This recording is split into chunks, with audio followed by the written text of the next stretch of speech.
RSS John Cabot, Magellan-class explorer, 7,138 light-years from Earth, 2175 AD. The 3-kilometer-long survey vessel slipped into orbit around the rogue gas giant and deployed the extraction system, skimming the atmosphere as the harvesters sank into the upper thermal currents of the planet. The harvesters, attached to 200-kilometer-long cables, opened their ram scoops to let in the atmospheric gases that were funneled through the filters as the survey vessel orbited against the gas giant's rotation. Hydrogen and helium-3 were abundant in the atmosphere, and the John Cabot would be able to collect enough fuel to replenish the tanks and reserves, as well as several other rare gases needed for the ship. Captain Navarra smiled to himself as the readouts from the extraction process were continually updated, and he saw the virtual fuel tank gauges finally turn from yellow to green as they were being replenished. This was a major boon for the ship and the crew, and a sign of good fortune for their return trip back to Republic space after almost finishing their 2-year survey mission. The government of the Republic had put together a proposal for the survey mission and asked for volunteers. Captain Navarra jumped at the chance to lead such an important expedition and added his name to the candidate pool. He was selected and given free rein to assemble his crew of volunteers as he saw fit. The official objective of the mission was to circumnavigate the quadrant, scout the unexplored regions, and collect scientific data. The unofficial objective was to scout the unexplored regions for potential colony worlds that could be claimed and settled by the Republic. The main body of the Republic was in a sparse stellar region, 2/3 of the way in along the inner edge of the Orion Spur. They were effectively hemmed in by numerous other powers that had long-standing territorial claims to most avenues of potential expansion. Further expansion toward the edge of the Orion Spur behind the Republic was blocked by the Kilthek Dominion, an extremely xenophobic interstellar power controlled by a technologically advanced avian species. There were still many potential solar systems in the quadrant that could still be claimed and colonized, but the Republic was hesitant to form isolated islands of territory separated from the main body of Republic space. Doing so would present numerous logistical and defensive issues for the Republic, requiring significant resources to sustain isolated colonies that would constantly be at risk of being cut off or blockaded. 4 years ago, the Bureau of Colonization broached the idea of creating a second republic beyond the established territories of their interstellar neighbors.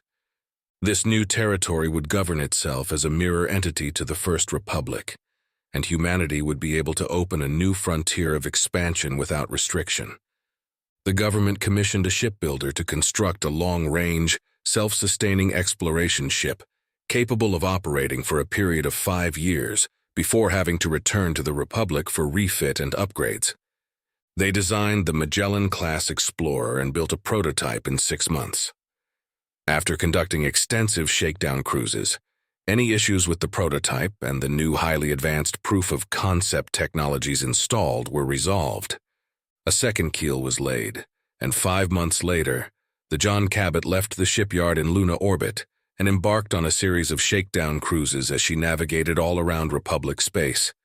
The John Cabot returned to Luna orbit and was fitted out for a 3-year mission, as Captain Navarra finished hand-picking his crew out of tens of thousands of highly qualified personnel. He filled out the crew roster with scientists, specialists, and retired Republic military personnel. He also selected citizens with extensive farming, civil, and industrial engineering capabilities for their real-life expertise. The mission was almost scrapped due to the insectoid invasion of the Commonwealth, but he was able to use the event to emphasize the need for mankind to expand beyond the region and ensure that the species would never be able to be exterminated. His statement to the Bureau of Colonization was unorthodox and offensive to some, but he made his point eloquently enough to convince them to let the mission proceed. We are already an interstellar species, but this is not enough. A humanity that cannot expand beyond one region will always be at risk of being exterminated. We need to become the roaches of the galaxy so that no matter how many of us they kill, there are always more of us coming out of the galactic woodwork somewhere else to continue the species if we were to be conquered or exterminated. 2 days later, he got the go-ahead, and the John Cabot flashed into null space to begin the historic mission.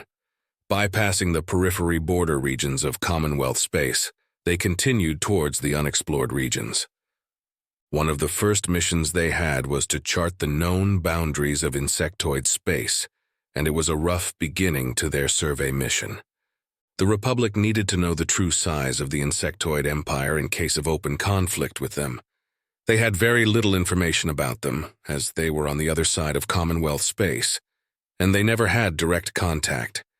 Republic civilian and trading ships were not allowed free passage beyond the centrally located core worlds of the Commonwealth interior, and Republic military vessels never ventured outside of Republic territory to prevent potential enemies from gathering intelligence on them.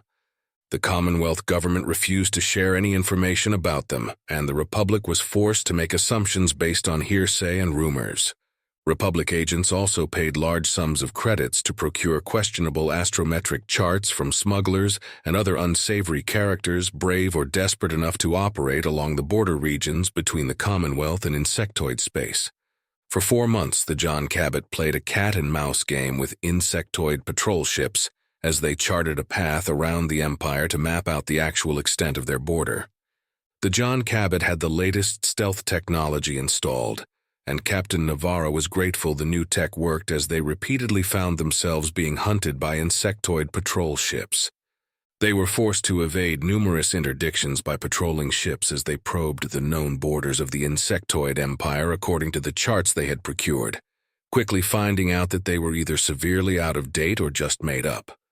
A curious aspect of the charting mission was the unusual behavior of the insectoid ships. There were clearly defined borders that they adhered to, and there were several times when the John Cabot was in real danger of being intercepted. Every single time, the insectoid ships would stop at a certain point and refuse to pass it, regardless of how close they were to catching the ship. It was almost as if they were leashed and unable to pass that imaginary line. Testing his theory out, Captain Navarra had the John Cabot skirt the estimated border in plain view of the insectoid patrol ships, and they would not do anything except mirror his course. With a fully charged null drive, he passed the border, and the waiting patrol ships reacted, swarming towards the vessel. He immediately flashed the ship into null space and exited right back on the other side of the border, ready to flash out again. The patrol ships stopped less than 100,000 kilometers from the John Cabot and maintained their position, refusing to cross the newly confirmed border separating them. Captain Navarro was now able to use their reluctance to cross their borders to map them with certainty, as the patrol ships unwittingly confirmed them by mirroring his course on their side. Unlike all the other species, there were no marker buoys or automated drones broadcasting maps of their borders. The insectoid borders were also extremely confusing and illogical, with several instances of borders cutting solar systems in half. There were also large empty areas that jutted out from the main body of insectoid territory that were devoid of solar systems, resources, or any stellar phenomena. The xenobiologists and the exobiologists on the crew could not come up with a reason or theory for why they would claim large regions of empty space or claim half of a solar system. They attributed it to an unknowable aspect of insectoid motivations. There were almost 24 times when they had unwittingly crossed the insectoid borders because of such circumstances, and the advanced stealth technology was the only thing that saved them from being captured or destroyed. The insectoid empire was also not contiguous, but rather was in 3 large sections in close proximity to each other, with multiple corridors of unclaimed space between them that were typically several light-years wide. These corridors were repeatedly confirmed and carefully mapped as they offered a potentially viable path for Republic ships to travel through, instead of having to take the long way around insectoid space.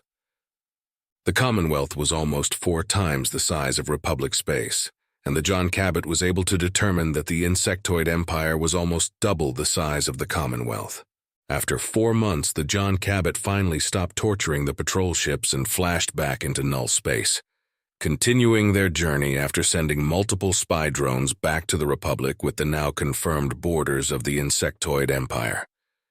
For the next 3 months, the John Cabot headed deeper into the Orion Spur, mapping the unexplored regions as they headed towards their final destination, the Gum Nebula. They charted hundreds of star systems and numerous stellar phenomena. They also discovered the presence of 8 spacefaring civilizations, all of whom were far less advanced than the species of the quadrant they had come from. Captain Navarra avoided contacting them as they were all using primitive FTL drives, and he did not want to expose them to the advanced technology of the Republic and entice them into attacking the ship. Finally, in the 3rd month, they reached a cluster of stars that met the conditions required for the establishment of a second Republic 12,000 light-years from Earth. The travel time from the Republic was reasonable, as civilian null drives could make the trip within 8 weeks, and the colonist could be placed in suspended animation for that length of time, with negligible side effects. Military-grade null drives could make the journey in 4 weeks at normal travel speeds and within 2 in an emergency, though their null space capacitors would need to be completely overhauled. The star cluster had almost a dozen habitable planets, as well as an additional 8 planets that could be terraformed and made habitable within a few decades. It was also incredibly resource-rich, abundant in most of the necessary rare Earth elements and common minerals needed to sustain an interstellar civilization. There were no dangerous stellar phenomena, impending supernovas, black holes, or sentient species within the cluster, and the stars had an average distance of less than 10 light-years between them. It was exactly what they were looking for, and they spent the next 14 months carefully charting the 48 star systems of the local cluster as the crew specialists determined the feasibility of colonization. Science teams landed on the habitable planets to take samples, while survey teams hunted for minerals and ores that could sustain new colonies and allow them to be self-sufficient. Farming specialists spent months developing strains of food crops that could be grown in the alien soils, and figuring out what types of fertilizers and symbiotic bacteria would have to be added to the potential arable farmlands.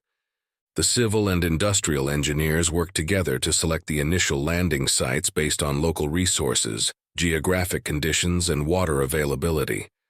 The mission was a resounding success, and after 14 months, the John Cabot left the star cluster and headed back home, taking a different route as they explored new regions along their course.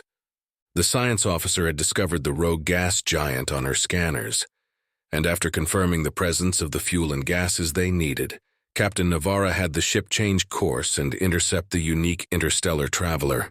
They could refuel the ship while the science nerds geeked out over the first rogue planet ever cataloged by the Republic. It was a win-win in his book, and a good omen as far as he was concerned. As the ship continued refueling, Captain Navarra leaned closer to his XO sitting next to him and activated the privacy field around them before speaking. "How's crew morale, Jim?" The XO looked up from the status display and shifted in the seat to face him. "Well, they are obviously happy with the success of the mission. I think knowing that they will be home in less than 2 months has made everyone a little impatient to finally get this over with." Jim quickly tapped on the status screen before continuing to speak. "I'm hearing that at least half of the crew has expressed a desire to be part of the first colonization wave, so that's good news for the Bureau since it means they will have people who have been in the cluster with them." He grunted in response. "We'll see what happens, I guess." Jim looked at him with a confused expression before responding. "Don't you think this mission was a success? You pushed for the Republic to launch this mission when they almost canceled it." Leaning closer, he lowered his voice as he answered his XO. "This mission was a success, and I still believe that humanity needs to expand. I just don't know if I believe the colonization effort should be focused on creating a clone of the Republic."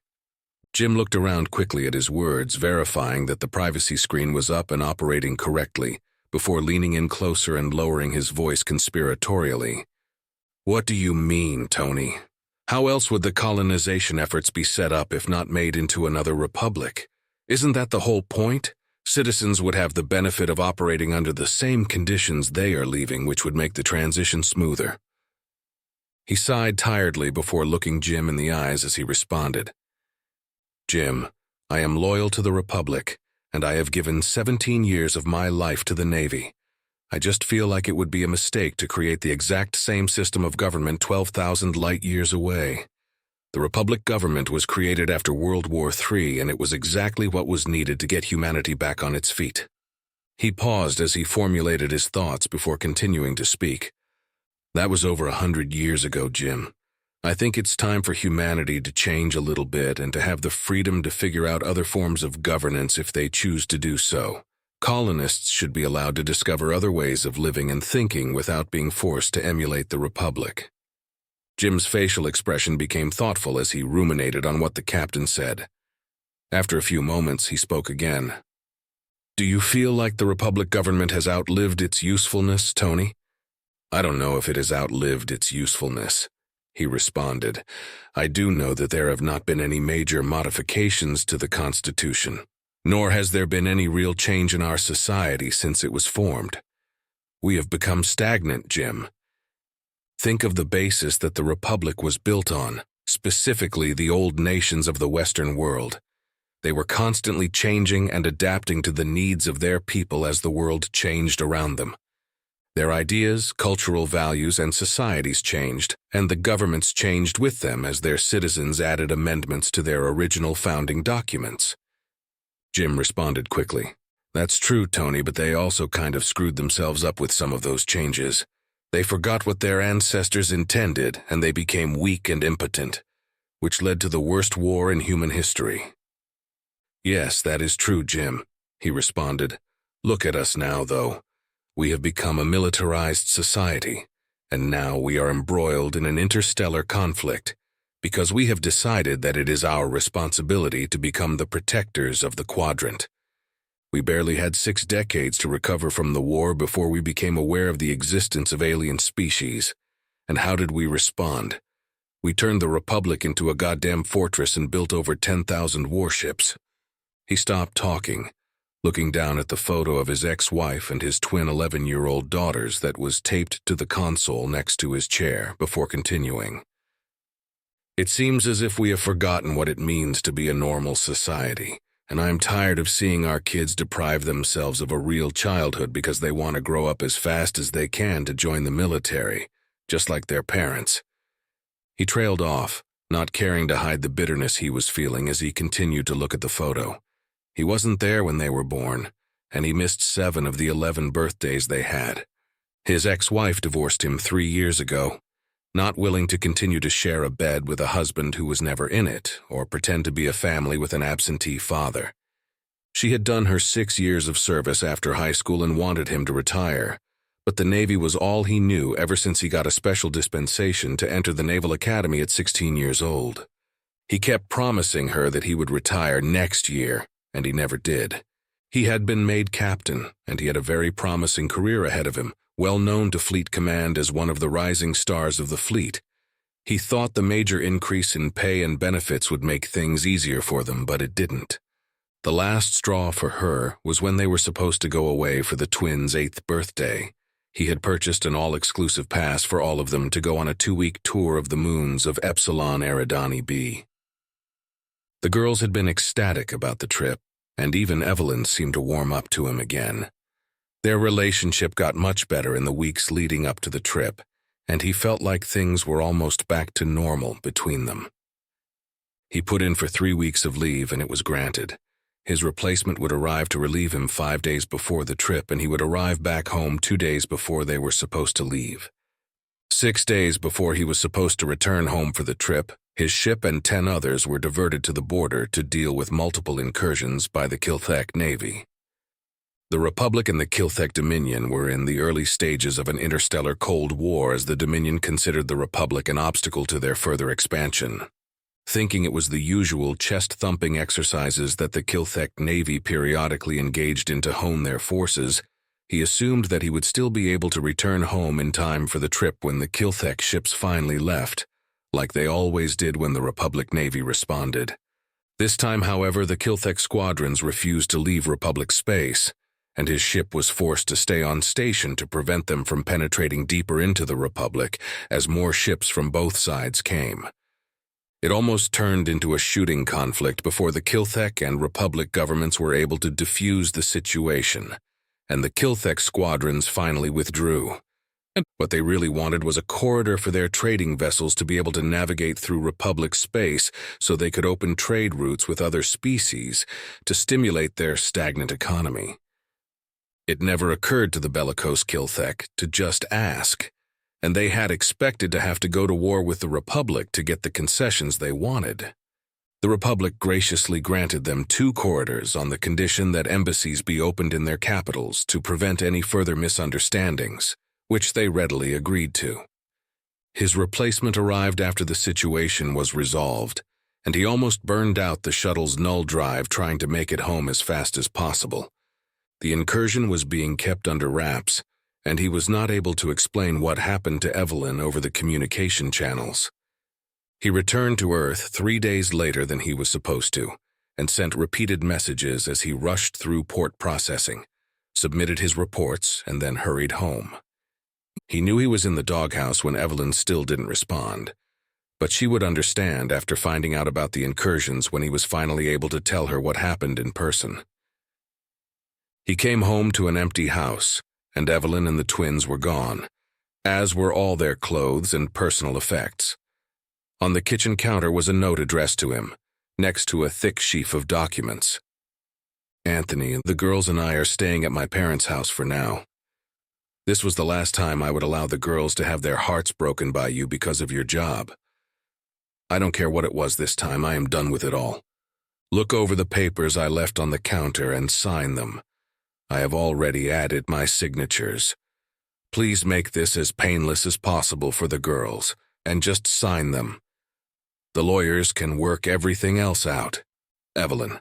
He put the note down and picked up the stack of documents, his shaking hands barely able to flip through them, as his numb fingers refused to work.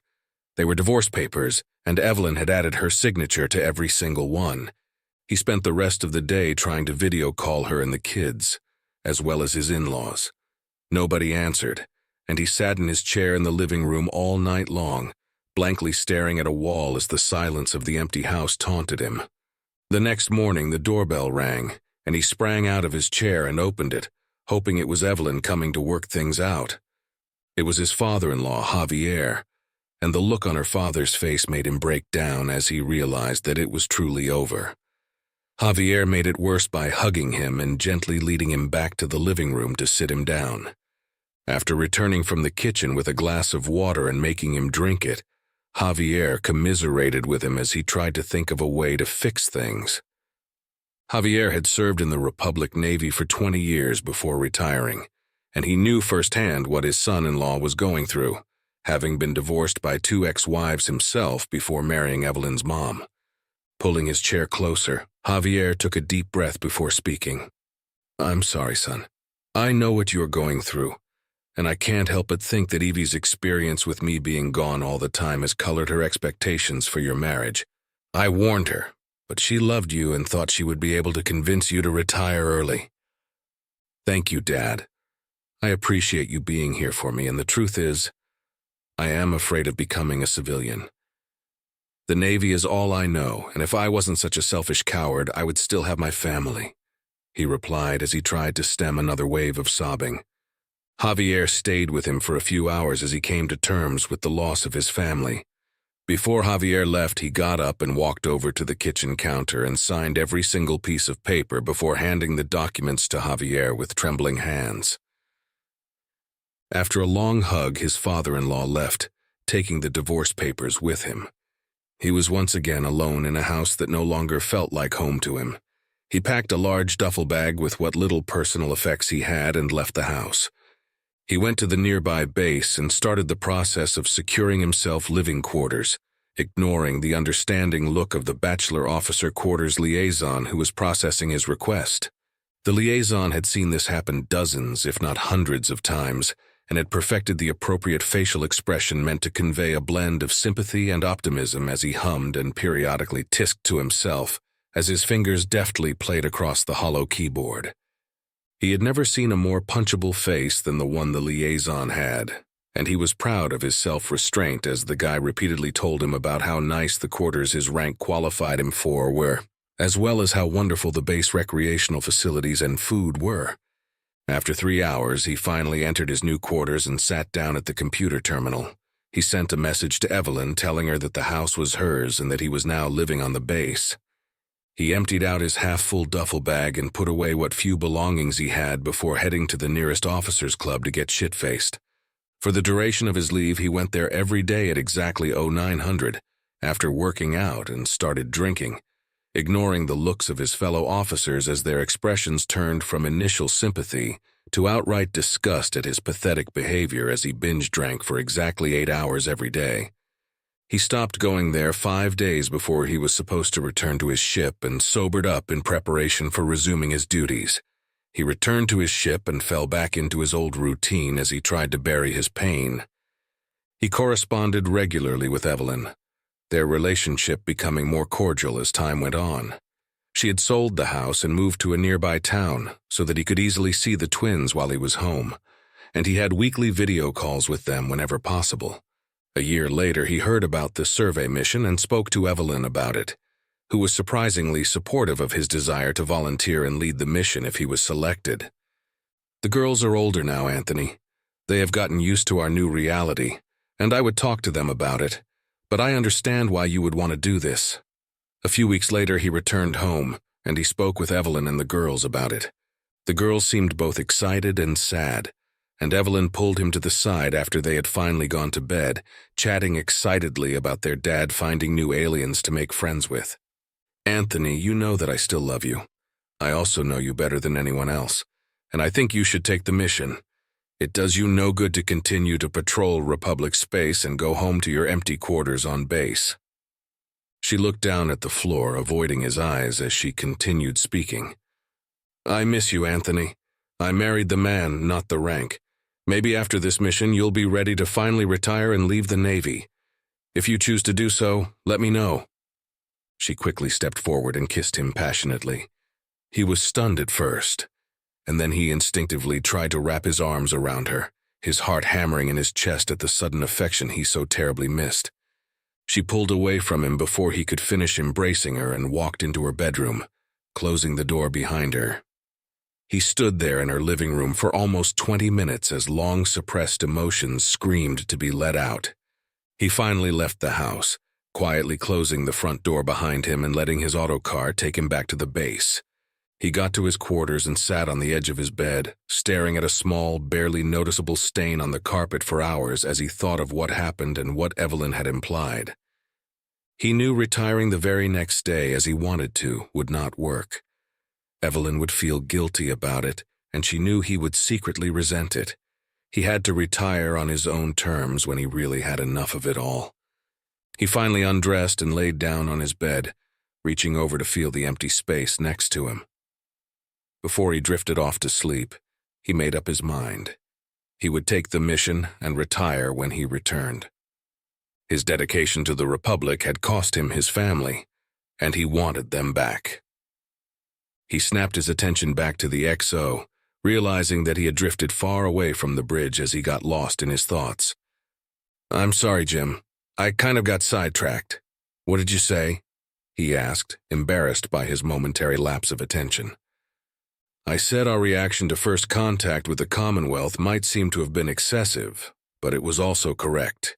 The insectoids would have steamrolled over the entire quadrant, and instead of returning to the Republic, we would be returning to glassed worlds and an exterminated humanity." Jim was right, and he knew it. He responded, still trying to get his point across. "I'm not denying that, Jim. All I'm saying is that humanity is so much more than what we are now. We have become a monolithic culture, molded by the horrors of our past, and we need to reclaim our heritage before we forget what it means to be truly human. We have always fought wars, Jim, but we never allowed war and our readiness to fight to be our only defining attributes until the Republic came into being. I mean, for God's sakes, Jim. Do you remember what it was like when the mail drones finally caught up to us? This ship turned into a friggin' funeral home for weeks afterwards when the crew found out how many relatives and friends died in the Eliani system. And then again, after the Battle of the Gelini system. He quickly looked at the fuel gauges to confirm that they were still being filled before continuing. We are only a few generations away from becoming like ants ourselves if we don't break out of this way of life. We have become regimented, militaristic, and far too willing to sacrifice ourselves. Quite frankly, we have become boring, Jim. Aren't you tired of everyone acting and thinking the same way?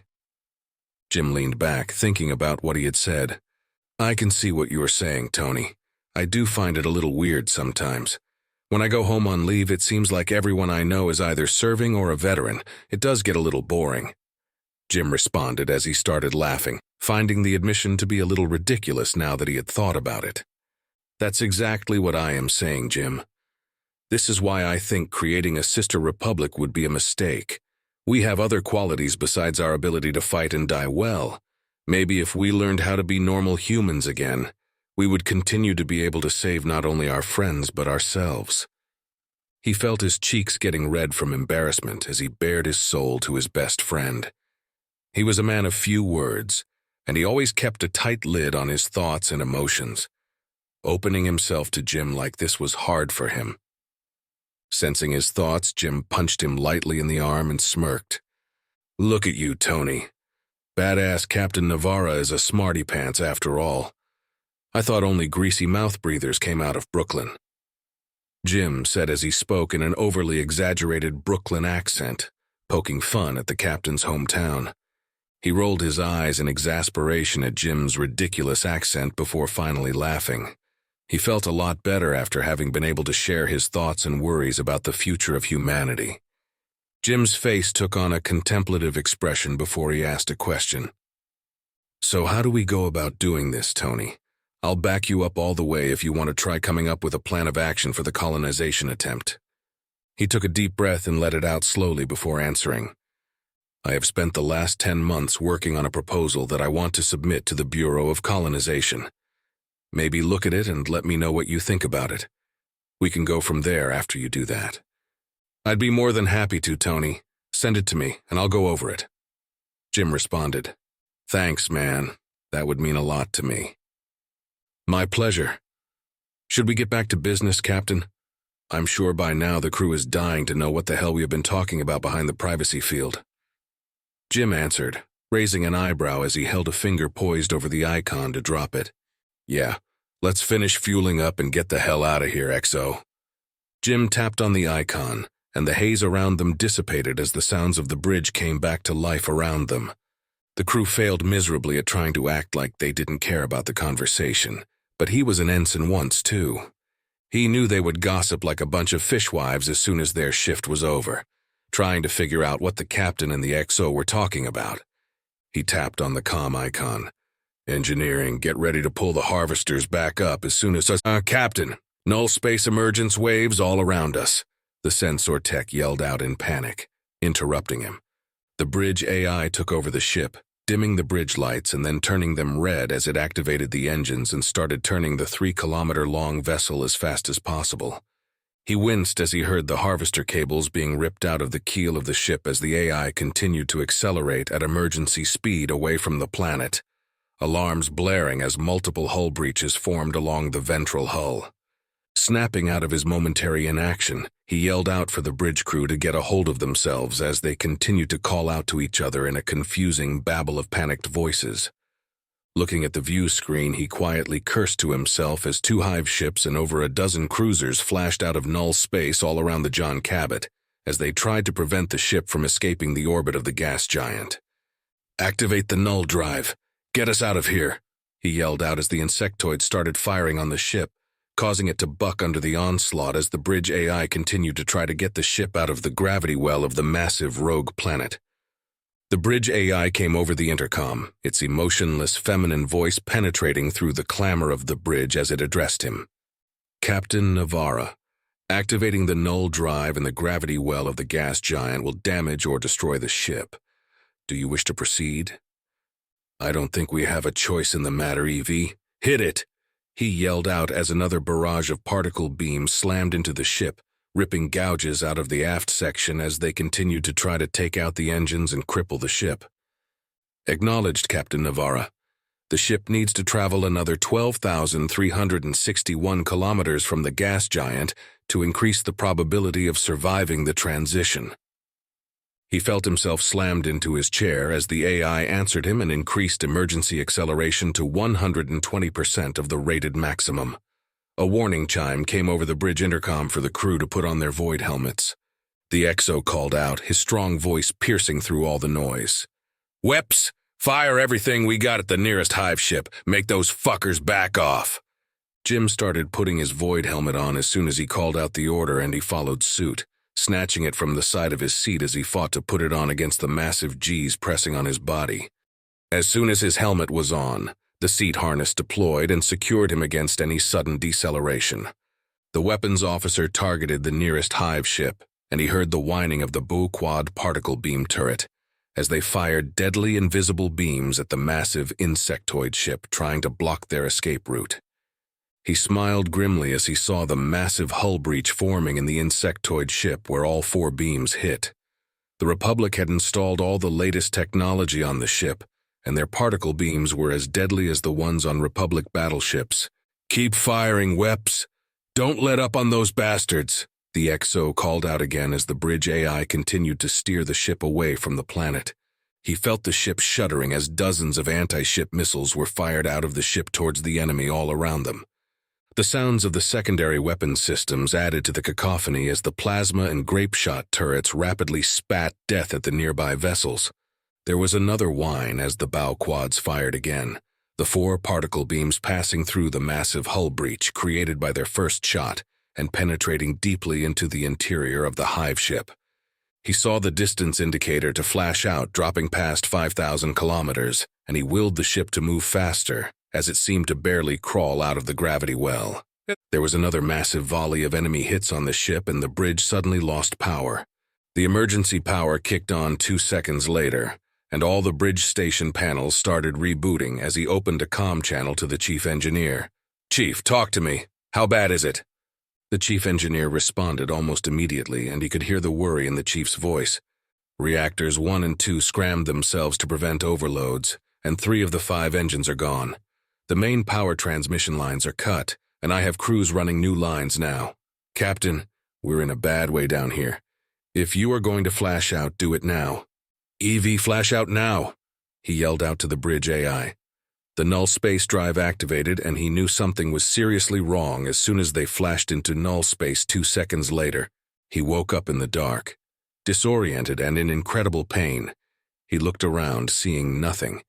He could feel someone or something dragging him by his arms, and he tried to fight them off.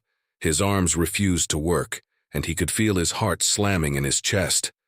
There was a metallic taste in his mouth, and he tried to open his mouth to speak when he realized that there were large jagged gaps in his teeth as his numb tongue tried to respond to his desire to form words. "You are almost there, Tony. Just a little bit longer," he heard someone saying. Were they talking to him? "Oh shit, the bugs talk now," he thought to himself before his rattled brain realized that he knew the voice. It was Jim that was speaking to him. "Them," he mumbled, his bloody and swollen mouth refusing to work. "Just relax," Jim responded. As Jim continued to pull him, his anxiety became magnified by the darkness, and the disorientation came back as he felt a wave of nausea threatening to make him puke. "Wet heaping, the slipped." Breathing heavily, Jim responded impatiently as he gasped out his words. "Tony, please shut the fuck up. We are almost there, just please stop talking." The nausea overwhelmed him, and he threw up, feeling the stomach acid burning the cuts on his gums and busted lips as his breakfast spilled past them. He heard the sudden sound of gunfire somewhere off in the distance, and his panic grew. He felt so helpless being dragged by Jim, not being able to see or speak. Are we being boarded? Where is the rest of the crew? Why are there no fucking lights? He thought to himself as the panic threatened to overwhelm him. He heard other voices calling out before feeling more hands grab him, causing tremendous pain to shoot throughout his body as they lifted him off the floor. "Up ahead, sir. There are 2 more escape pods available," another voice called out as he heard others in the background. He could barely understand what was being said as they urgently talked over each other, and the sounds of the gunfire grew closer. He heard Jim yelling loudly to be heard over the others. Everybody, stop what you are doing. You two help me get the captain into the escape pod. The rest of you get in the other one.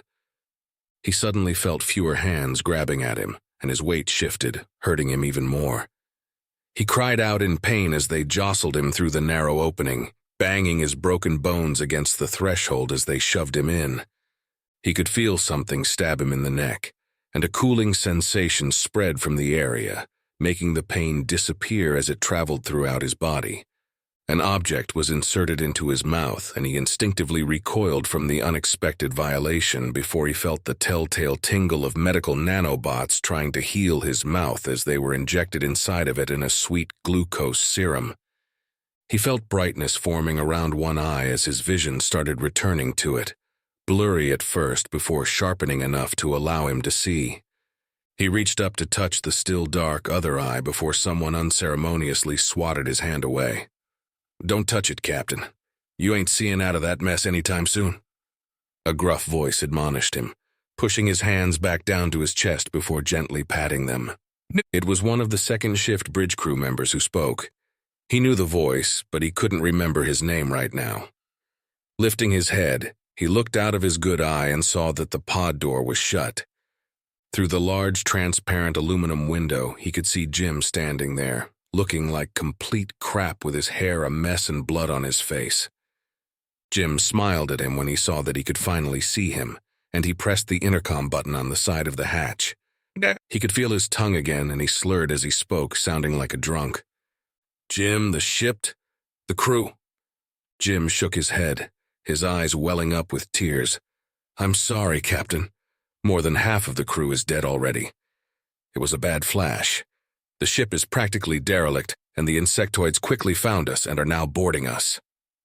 As if to punctuate the grim news, more gunfire sounded, much closer than it was before. Jim looked in the direction of it and then turned back to look at him. "I gotta go, buddy. I'm sorry," Jim said to him as he started programming the pod from the outside panel. He felt tears forming in his eyes as he tried to speak to his best friend, his only real friend in the whole world. "There'th room, please, Jim. There'th room for you. Open the hath," he mumbled, trying to get up to open the hatch and save his friend. 3 nearby crew members in the escape pod held him down, though he knew he would have just fallen to the floor if he did manage to stand his mangled body up. Jim shook his head sadly. "I am not letting these bugs take the ship intact. There are still security bots and members of the crew fighting them, and I need to get them off the ship. I love you, brother. Take care of your family." He struggled to get up again as Jim smiled at him for the last time before slamming his fist on the ejection button. He was pushed down, screaming in pain as the G-forces pressed him against the chair and overwhelmed the pain-killing ability of the injection he had gotten. He felt another stab in his neck, and he started sobbing as the injection took hold, and the G-forces finally made him black out. He woke up again, feeling his body press against the harness as it tried to float away in the microgravity. It was pitch black, and he looked around in panic before one of the people with him pressed a water pouch nozzle against his mouth. He drank greedily from it, nodding gratefully when he had emptied it. The pouch was removed from his lips, and the same gruff voice as before spoke. "I'm going to place a low-light lens over your good eye, Captain. I'm sorry for any pain this causes you." He felt hands tugging at his head, accompanied by pain as the lens band was attached around his head. He heard a soft click, and then he could suddenly see out of his good eye as the interior of the escape pod became bathed in the dim yellowish-green hue of the night vision lens. Through the transparent aluminum window, he could now see the John Cabot in the distance, surrounded by a single hive ship and multiple cruisers. There were numerous small insectoid landers attached to the hull, and he could see sporadic flashes of light throughout the interior of the powerless ship as they flickered in the numerous windows and hull breaches. They are still fighting the boarders. He thought to himself, both pride and anguish flooding his heart at the tragic turn of events. They were so close to getting home. What the fuck are the insectoids doing all the way out here? He thought to himself as he continued to stare at their home for almost 2 years, dying in front of them. They were nowhere near insectoid space. He turned around to face the gruff-voiced crew member, realizing that it was the second watch warrant officer as he finally remembered his name. Davis. His name is Davis. Davith, he said, feeling as if he had better control over his mouth. How many of the crew made it? Davis avoided looking into his good eye as he glanced down at the deck of the escape pod, shaking his head as he answered. Last count was 63, Captain, before we went dark to avoid detection. Now, he suddenly felt like he was going to throw up again, and he reeled in shock at what he just heard. The crew complement was 614 when they left the Republic. They had 2 accidental deaths, and 3 other crew members had died from a silicon-based viral infection they picked up from one of the worlds they were surveying. As sad as it was, he was proud of the minimal losses the crew suffered during the dangerous 2-year-long survey mission into the unknown. He was just told that only 10% of his crew was known to still be alive. He forced himself to maintain control of himself and the situation. He was still the captain, and he still had crew to look after. Turning back to look out the transparent aluminum window, he slurred another question he needed to know. Davith, did that XO maketh out? He heard Davis draw in a sharp breath. He already knew the answer before the warrant officer answered in a trembling voice. No, Captain. The XO is still on the ship. He nodded, still staring out the window at the John Cabot. As his eye roamed over the hull, he saw a brief surge of power in the 2 remaining engines. He thought it was his eye playing tricks on him when he saw another surge of power again. The 2 engines suddenly flared brightly and he gasped as the ship started moving forward, the interior lights coming back on in some sections. A few more escape pods shot out of the ship and veered wildly as their AI controllers guided the pods through and around the enemy ships before going dark to avoid detection. He felt a surge of hope at the prospect of more surviving crew members adding to their total. He then saw multiple drones being ejected before they accelerated rapidly to get away from the insectoid ships firing at them. A few were destroyed, but the rest flashed into null space, headed for Republic space to get help. The rest of the pod occupants crowded behind him, murmuring in surprised confusion as the John Cabot continued to slowly gain speed. The surrounding insectoid ships did nothing at first, seeming as shocked as they were at the sudden return of life to the derelict ship. After a few seconds, the insectoid ship engines flared, and they started slowly maneuvering to regain their positions around the fleeing ship. The John Cabot veered sharply to port, and now it was heading away from the escape pods as it continued to gain acceleration. A few grape-shot turrets sprang to life and started firing at the pursuers, and the crew members behind him cheered at the sight of the John Cabot, refusing to go down without a fight.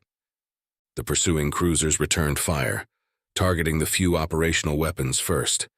In less than a minute, the last 2 engines were turned to slag, and the ship lost power again.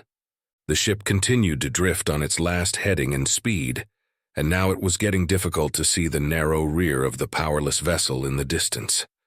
The insectoid hive ship and cruisers swarmed around the John Cabot. 2 cruisers matched their speed and course as they came up right alongside the stricken vessel on both sides, and he knew what they were trying to achieve. The massive hive ship assumed a position directly above the ship, its keel almost touching the dorsal section of the John Cabot. They really wanted to capture the ship, and he could see numerous flashes of light as the insectoid ships fired their version of grapplers to grab the ship and arrest its movement. There was a sudden and massive blast of bright white light, and he turned his face away, blinded by the miniature sun he was just looking at. He heard the others grunt as they did the same. He rapidly blinked his eye, trying to restore his vision and get rid of the floating spots in it. After some 30 seconds, he turned back to look at the scene. The hive ship was drifting sideways, spinning rapidly out of control as massive hull breaches expelled the internal atmosphere. Its keel was gone, looking like the ship was torn in half. All the nearby surrounding cruisers had ceased to exist, and there were only 3 heavily damaged cruisers remaining. They were drifting without power, and then one of them disappeared as the core overloaded, leaving only 2 surviving cruisers. Jim did it. He had self-destructed the ship and denied the insectoids their prize. He bowed his head, praying for the souls of all the crew members who had perished. Behind him, he heard the warrant officer speaking softly. "Respect for the fallen." Respect for the fallen. The others intoned in response to his words. Respect for the fallen, he thought to himself as the faces of his lost crew flashed through his mind. He heard sobbing breaking out behind him, his own tears falling out of his good eye as he pressed his forehead against the window and thought of his friend, who was now gone. Thank you, Jim. Thank you for saving us, brother. He ran quick calculations in his head as he tried to estimate how long it would take for the drones to reach Republic space and for rescue to arrive. He turned around and signaled Davis to come closer to him.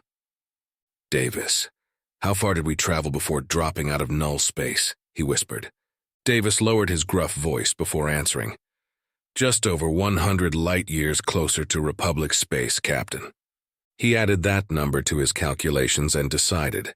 The drones had the fastest null drives because of their small size and could reach the Republic in 12 days. He didn't know if the Republic had developed faster null drives in the 2 years they had been gone, so he based his assumptions on what he did know. Republic light warships could make the trip in less than a month if they burn out their capacitors. Send out a tight beam transmission to every escape pod and have them rendezvous with us. It is going to take at least 4 weeks, if not more, for help to arrive. Our pods can only sustain us for 2 weeks. He saw Davis running his own calculations before nodding in agreement. What are your orders, Captain? He asked, a small smile threatening to appear at the corner of his lips. He knew already. We are going to board one of the derelict cruisers and take it over. It's the only way for us to increase our chances of survival. If we can get it operable, we will leave the area and hide until help arrives. Davis came to attention, snapping a smart salute. Aye, sir. And he returned the salute as best he could and nodded for Davis to get started on implementing the plan. He walked over to a storage locker and opened it as he heard Davis start giving orders to the other crew members. After confirming that the locker had a full complement of rifles, pistols, and grenades, he closed it and went back over to the transparent window, flipping the low-light lens back down over his eye. In the yellowish-green tint, he could see tiny flashes of light appear in the darkness as the other escape pods fired their thrusters and started heading towards the rendezvous point that Davis had sent. As more pods received the tight beam transmissions, they fired their thrusters as well to join the others already on their way. He turned away from the window and faced the other 7 crew members on the pod. We are not dead yet, and we are going to stay that way. Check yourselves and each other for wounds that need to be treated, and then kit up. We have an enemy ship to board and take from them. A chorus of aye sirs responded to his words, and he took the comm node that Davis was offering to him and started issuing the same orders to the other escape pods. Jim had given his life to save the crew. The least he could do was keep them alive and get them home.